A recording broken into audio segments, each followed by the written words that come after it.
Greetings, everybody.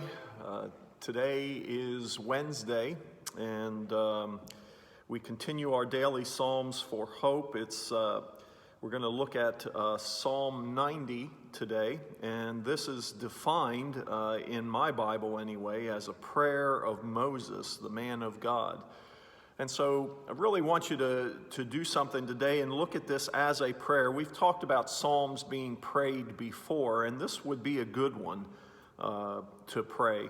We're going to read it and then talk about it, but maybe perhaps at some point you look at Psalm 90 and you pray this psalm because it's a good one to pray. So here we go, Psalm 90. It says, Lord, you have been our dwelling place in all generations. Before the mountains were brought forth, or ever you had formed the earth and the world, from everlasting to everlasting, you are God. You return man to dust and say, Return, O children of man. For 1,000 years in your sight are but a yesterday when it is past, or as a watch in the night. You sweep them away as with a flood. They are like a dream, like grass that is renewed in the morning. In the morning it flourishes and is renewed. In the evening it fades and withers. For we are brought to an end by your anger. By your wrath we are dismayed. You have set our iniquities before you, our secret sins in the light of your presence. For all our days pass away under your wrath. We bring our years to an end like a sigh. The years of our life are 70, or even by reason of strength 80. Yet their span is but toil and trouble. They are soon gone, and we fly away. Who considers the power of your anger and your wrath according to the fear of you? So teach us to number our days, that we may get a heart of wisdom. Return, O Lord, how long? Have pity on your servants. Satisfy us in the morning with your steadfast love, that we may rejoice and be glad all our days. Make us glad as for many days as you have afflicted us, and for as many years as we have seen evil. Let your work be shown to your servants, and your glorious power to their children. Let the favor of the Lord our God be upon us, and establish the work of our hands upon us. Yes, establish the work of our hands. I mean, this psalm is just packed with things that you could really focus on in terms of individual passages. But today I want to kind of just focus on the general theme here is that, for God, 1,000 years in your sight are but a yesterday when it is past, or as a watch in the night.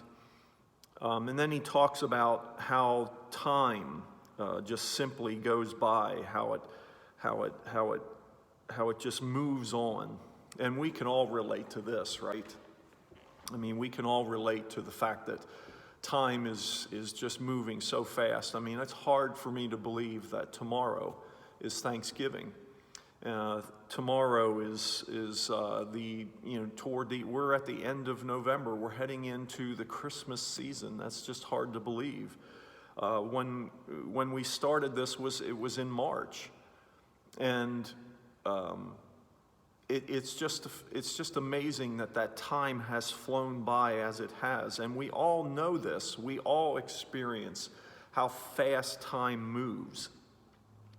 But yet, what this is saying is that God He is the controller of time. He is the mover of time, and he knows everything that has gone on ever since we were born. But we talk about, from March until November, it has just flown by. But yet God has been a part of every single day, every single hour, every single second of our lives.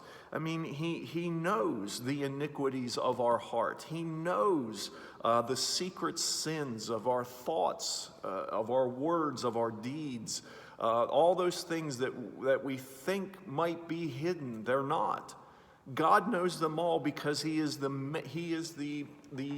curator of time. He is the manager of it all, and he knows everything. And so, with that concept, I like what the psalmist says in verse 12. He says, "So teach us to number our days that we may get a heart of wisdom."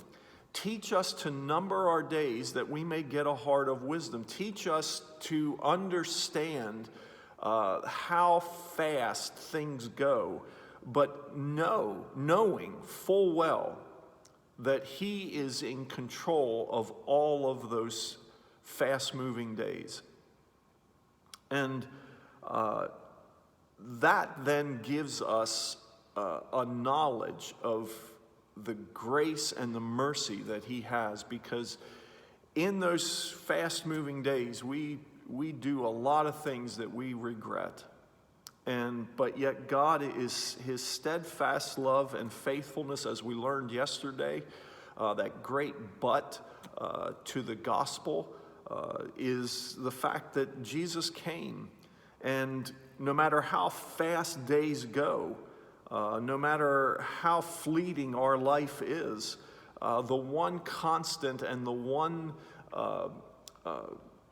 promise that we have that we can always count on is the fact that he loves us and forgives us and gives us that promise that we will one day be with him in paradise in a forever eternal format. And so, a good prayer for today is teach us to number our days so that we may get a heart of wisdom, understanding fully who we are in light of this time that is passing, in light of this God who is in charge of that time. So may God's blessings be upon you this day. This is a good psalm to just kind of ponder and pray about anyway. But I hope that you have a blessed day today and that you can be a blessing whenever and wherever you can.